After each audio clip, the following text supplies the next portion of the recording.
penganiayaan terhadap jemaat di Yerusalem. Saulus juga setuju bahwa Stefanus mati dibunuh. Pada waktu itu mulailah penganiayaan yang hebat terhadap jemaat di Yerusalem.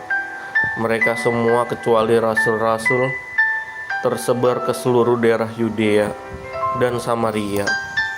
Orang-orang saleh menguburkan mayat Stefanus serta meratapinya dengan sangat.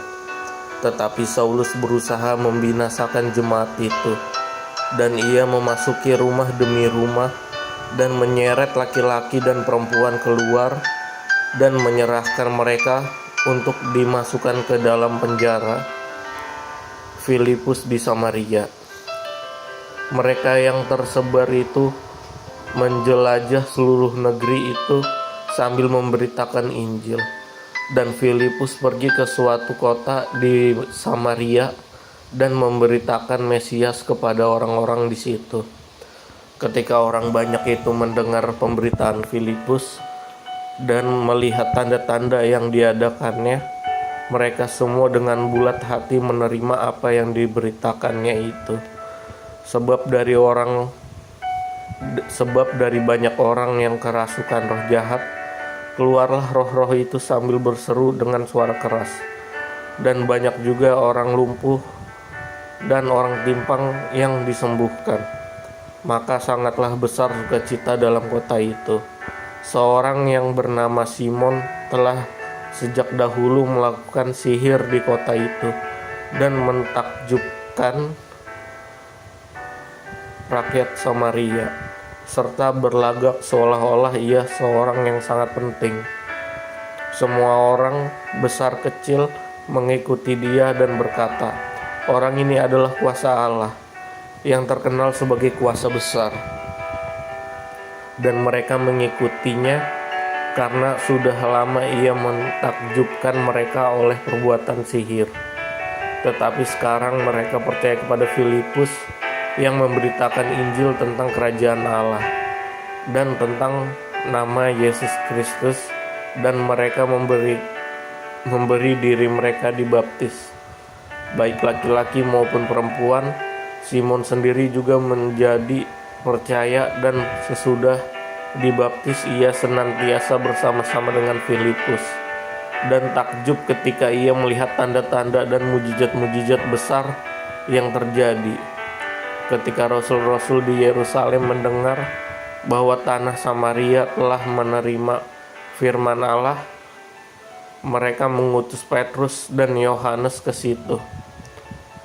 Setibanya di situ, kedua rasul itu berdoa kepada orang-orang Samaria itu beroleh Roh Kudus, sebab Roh Kudus belum turun di atas seorang pun di antara mereka, karena mereka hanya dibaptis dalam nama Tuhan Yesus. Kemudian keduanya menumpangkan tangan di atas mereka, lalu mereka menerima Roh Kudus.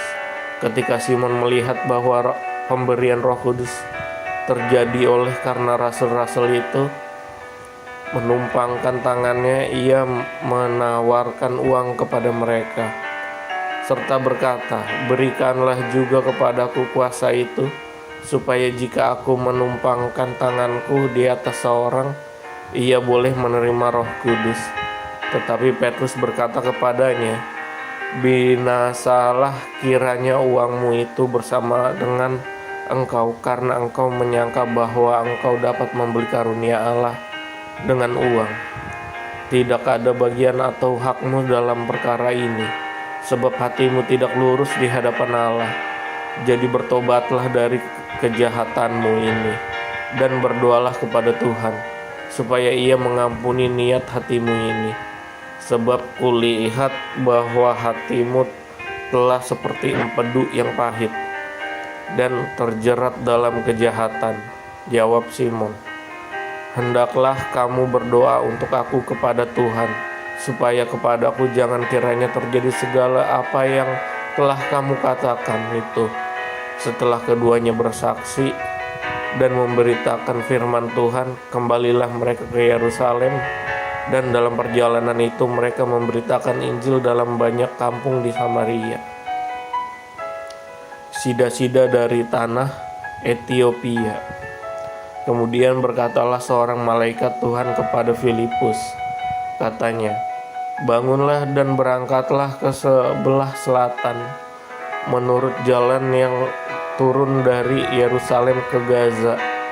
Jalan itu jalan yang sunyi." Lalu berangkatlah Filipus, adalah seorang Etiopia, seorang sida-sida, pembesar dan kepala pembendaharaan Sri Kandake, ratu negeri Etiopia, yang pergi ke Yerusalem untuk beribadah. Sekarang orang itu sedang dalam perjalanan pulang dan duduk dalam keretanya sambil membaca kitab Nabi Yesaya. Lalu kata Roh kepada Filipus, "Pergilah ke situ dan dekatilah kereta itu." Filipus segera ke situ dan mendengar sida-sida itu sedang membaca kitab Nabi Yesaya. Kata Filipus, "Mengertikah Tuan apa yang Tuan baca itu?" Jawabnya, "Bagaimanakah aku dapat mengerti kalau aku tidak ada yang membimbing aku?" Lalu ia meminta Filipus naik dan duduk di sampingnya. Nas yang dibaca itu berbunyi seperti berikut. Seperti seekor domba ia dibawa ke pembantaian, dan seperti anak domba yang keluh di depan orang yang menggunting bulunya, demikianlah ia tidak membuka mulutnya. Dalam kehinaannya berlangsunglah hukumannya. Siapakah yang akan menceritakan asal-usulnya? Sebab nyawanya diambil dari bumi. Maka kata sida-sida itu kepada Filipus, "Aku bertanya kepadamu tentang siapakah Nabi berkata demikian, tentang dirinya sendiri atau tentang orang lain?" Maka mulailah Filipus berbicara dan bertolak dari nas itu. Ia memberitakan Injil Yesus kepadanya. Mereka melanjutkan perjalanan mereka dan tiba di suatu tempat yang ada air. Lalu kata sida-sida itu, "Lihat, di situ ada air. Apakah halangannya jika aku dibaptis?" Sahut Filipus, "Jika Tuhan percaya dengan segenap hati, boleh." Jawabnya, "Aku percaya bahwa Yesus Kristus adalah Anak Allah." Lalu seorang Etiopia itu menyuruh menghentikan kereta itu, dan keduanya turun ke dalam air, baik Filipus maupun sida-sida itu, dan Filipus membaptis dia. Dan setelah mereka keluar dari air, Roh Tuhan tiba-tiba melarikan Filipus, dan sida-sida itu tidak melihat lagi. Ia meneruskan perjalanan dengan sukacita, tetapi ternyata Filipus ada di Asdod.